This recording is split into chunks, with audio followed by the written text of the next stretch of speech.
I always think it's funny when I realize what kind of advice people are rejecting consistently, because I'm always telling people that, your sales funnel can take any form, but it's pretty much only three steps. It's like find your people, have fun with them, and then make money off of them. And I know that, you can make money however you want, and you can interpret finding your people and having fun with them all you want.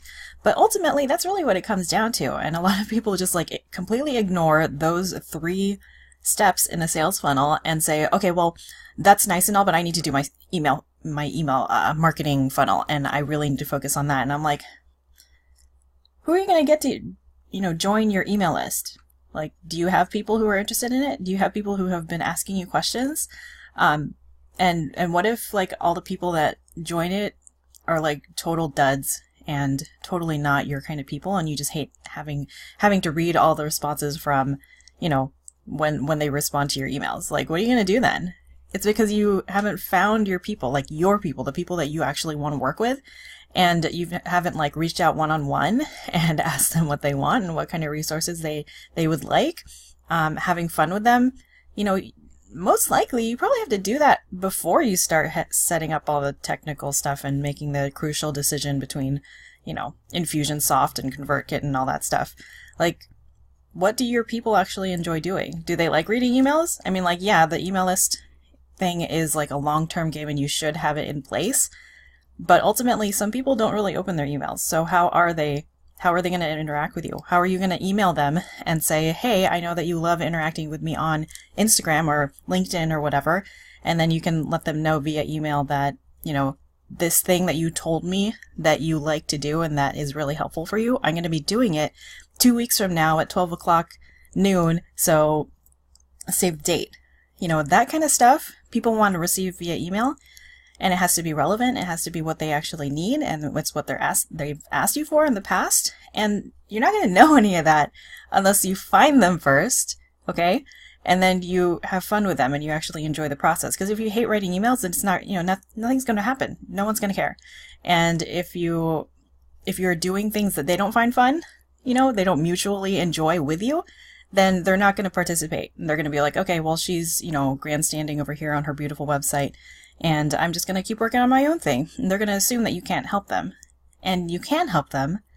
So what can you do to let them know about that? Okay, it's not about like the particular tool or the system or anything like that, or even any specific branch of marketing. It's you finding other human beings, being a human yourself, and enjoying the time that you're spending with them, and then enjoying the process of helping them with a particular problem. Okay, so I invite you to take a step back.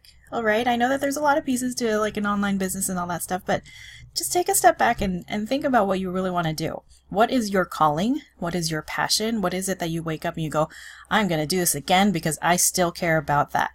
And keep that in mind, okay? And then remember that whatever your passion and your calling is, you're allowed to enjoy the process of getting your message out there. And I think that that's something that a lot of people forget. They think that everything has to be really uncomfortable and outside of your comfort zone and really, unstable and unsteady. And you're supposed to just stretch and stretch and stretch and everything is supposed to just be weird until you hit that whatever figure mark. And that's not true. In fact, whatever you're feeling right now toward the people who are following you or aren't following you for whatever reason, whatever you're feeling right now is what you're basically setting yourself up to feel when thousands of people are relying on you. And you don't want that, right? Well, you don't want the negative feeling. You do want the joyful, wonderful, delightful types of feelings to keep going. So I guess what I'm saying is, practice feeling good about what you're doing for your followers and for your prospective clients. And you'll see that things will fall into place much more easily and a lot quicker than you think. All right. So let me know what it is that you feel passionate about, what drives you forward and keeps you going every single day with this crazy emotional roller coaster of online business and marketing. And let me know why it is that you get up every day and you're like, okay, I don't have a whole lot of time, but I'm going to use it to do this particular thing and to build my business. I want to know. All right. And as always, you are onto something. So keep going.